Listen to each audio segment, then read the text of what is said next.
Hey everyone, welcome to another update video. I know it has been a while, but we took a little bit of a break in August just to get some rest, but we are back and we are excited to share with you some of the things that have gone on this past month.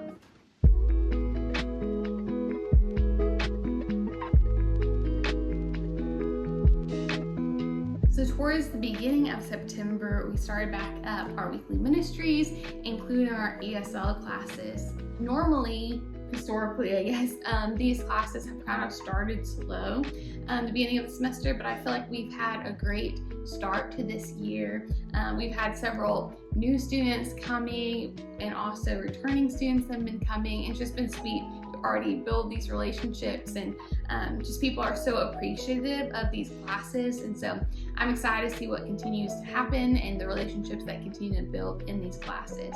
Something new that we kind of tested out in the summer was a citizenship class, and in the summer we had just offered it to our current students, but I have been working on what would it look like to offer a class to the whole community, and part of that is just the fear of, what if we have like 20 students? what do I do? Like, do I have enough leaders? How do I teach all these students?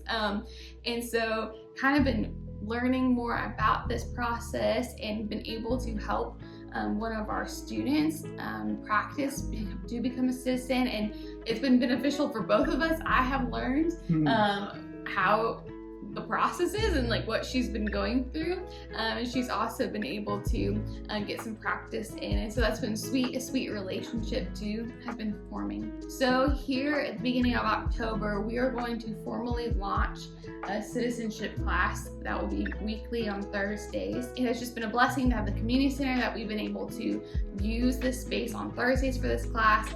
I've put out flyers around the neighborhood, and so kind of excited and nervous. I don't know what's going to happen, but I'm excited to update you guys on that next month, and you can be praying for that too.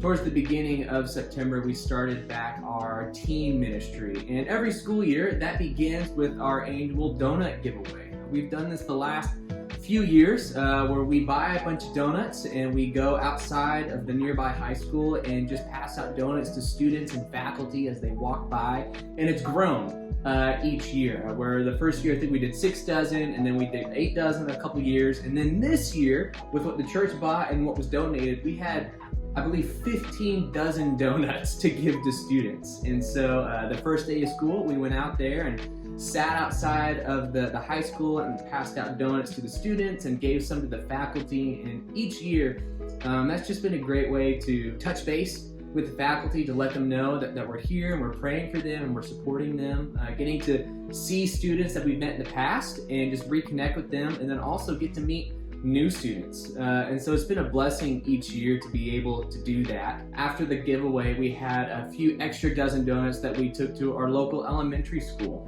and got to give to the faculty there. And so I'm thankful for our church who has provided for us to be able to do this, and for those who gave these donuts. And we're just praying that the Lord would just use these small gestures of kindness and service to our neighborhood, just to build relationships and open doors. The week after the donut giveaway is when we start back up our weekly study hall and Bible study for our middle school and high school students. And we never really know what to expect because we have students that graduate, you have students that move schools, and you never know who's going to come back and who's not going to be there. And so we didn't really know what to expect that first Wednesday, but we had, I believe, over 10 students come to our study hall, and some of which we've got to build relationships and see in the past, but also some newer students that were coming. And a big reason for that is there's a couple in our church who had donated some money to buy pizza for the students. And so for the last several weeks, each week they've given money for pizza, and that opens doors, a free slice of pizza. And so we've seen students come in, and a handful of them will just take a slice and go, but others they'll eat some pizza and they'll sit down and they'll talk. And there's actually been a couple that have stayed for Bible study afterward, just from this food that is given. And so the study hall has been sweet. And with our Bible study, one week we actually had 8 students stay for our Bible study, and only 2 of them have been around before. And so it's cool to see early on that God has opened some doors to build relationships with some new students, to reconnect with our old ones. And so we are just thankful for this ministry, and we're praying that the Lord would continue to use it.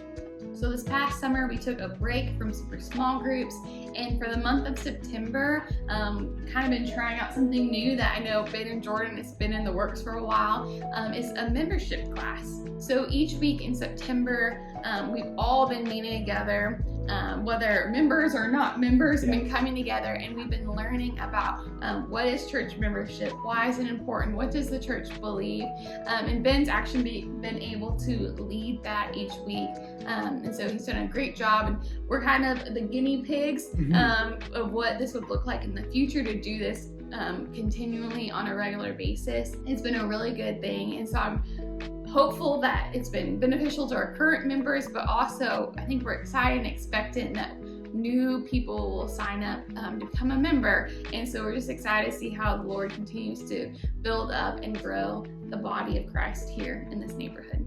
On Sundays, we have continued our kids ministry, and as the school year has started, it's been a little bit slower, which is to be expected. Families are getting back into rhythms and things like that, and so I'm hoping as we continue into the fall, look to see some of our families come back. But a big thing that I remember asking guys to pray for at the beginning of the year and throughout the year is for leadership, for help in our ministry.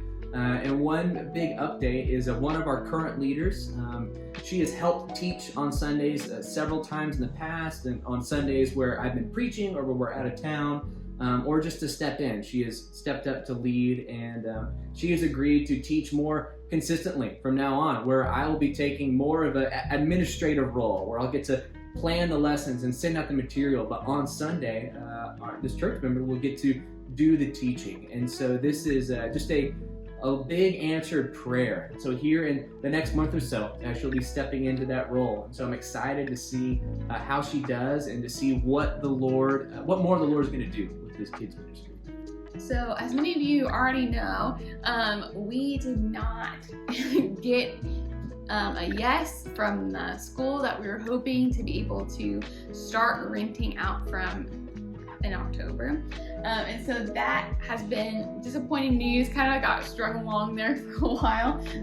And so we're bummed about that for sure. But we're also so thankful that we've been able to extend our lease at the community center. So thankful for them for allowing us to continue to meet on Sundays. We're not homeless as a church. We have a place to go. And so thankful for that.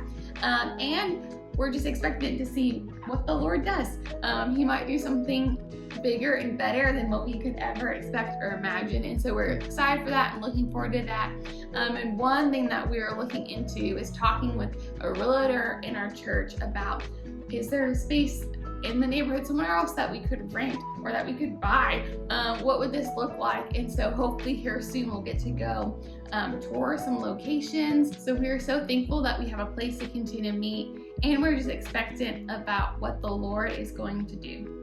As we close, we have just a few prayer requests for you guys. First, if you could be praying for us as we look for a new location. As Hannah just mentioned, the school as of now closed its doors to letting the church meet in there, and it is disappointing, but we've also been praying that if that is not where we're supposed to go, that the Lord wouldn't let us go. And so right now it seems like that's the case, that is not where we're supposed to be.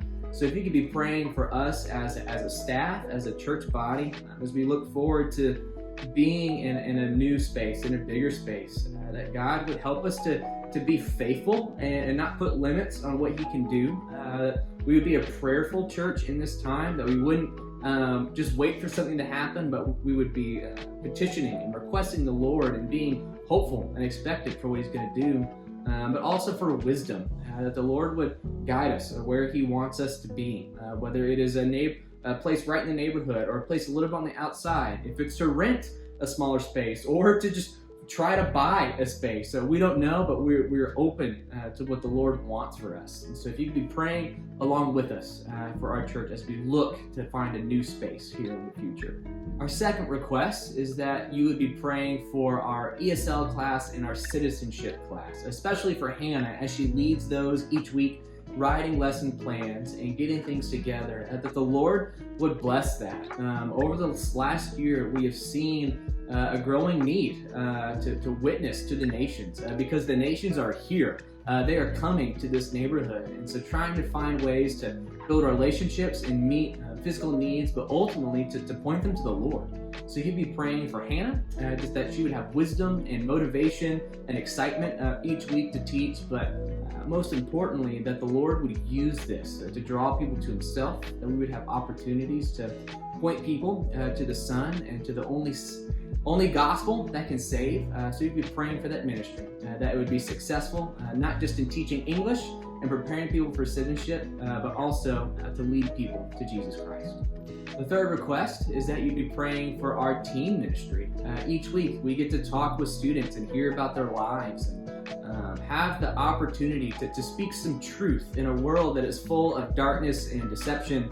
And it's just an honor and a privilege to be able to do that. So if you could be praying for me each week as I prepare a Bible study and to walk through Scripture with students, some who have heard about Christianity, some who maybe have been to church a little bit, and others who have no experience whatsoever with the God of the Bible. And so if you could be praying for wisdom and for guidance in that, and also for the hearts of our teenagers, that the Lord would be working in them, that He would show them that He loves them, and that they would recognize that and see that, and they would see that the world will leave them wanting, and only by trusting in Jesus can they have hope and peace and purpose in this life. So you'd be praying for that, and also for our connection with the high school. We want to be able to be a blessing to them and to serve them and be there for them. So you'd be praying for continued interaction with our local high school. Our fourth request is that you would be praying for our church member who's going to be teaching our kids. This is not just a daycare position. We have the opportunity and the privilege to teach little children about the hope of the gospel, that we are sinners in need of a Savior, and that Jesus Christ would give His own life out of love and faithfulness to provide a way for us to be saved. And we get to teach that to little kids. And so if you would be praying for our church member, that the Lord would protect her and guide her, give her confidence in Himself, not in herself, that He would use her efforts. Pray for me as I step away a little bit and do more administrative things, that the Lord would help me to do that well and to lead our people well. So you just be praying for our kids' ministry as we make some of these changes. And then our fifth and final prayer request is that you'd be praying for our members. It has been a blessing each week to talk about church membership, going through the biblical basis for why we do it and what the benefits are for practicing it as a church. What are the privileges that a member has, and what are the different roles of leadership within the church. Just getting to these basic things and be able to walk through them as a congregation has been sweet. To answer different questions and to wrestle through different things has been good, not just for me, but I also believe for our church. So if you could be praying that the Lord would use it, that this wouldn't just be an intellectual class, but that the Lord would use this to unify the church here, that each of us as brothers and sisters would commit to Him daily in our lives, but also to one another, that we would be there to serve and to love and take care of each other. And so if you be praying for our current members, that God would continue to unify us and grow us. Pray for those in our church who have been coming that are not members yet, that the Lord would put it on their hearts to commit to the local church, to serving and to being a part of that. And then as a church, that the Lord would use us in this neighborhood, that this membership class would not just be a benefit for us, but benefit our community as they see believers who truly love the Lord and truly love one another, that God would use that to draw the lost here to Himself. So you can be praying for that as we continue to promote membership in our church. Thank you so much for praying and partnering with us, and just for continuing on this journey of seeing what the Lord is doing here in this neighborhood, and we're excited for what He's going to continue to do. So thank you so much for watching, and with that being said, we're going to shut up now.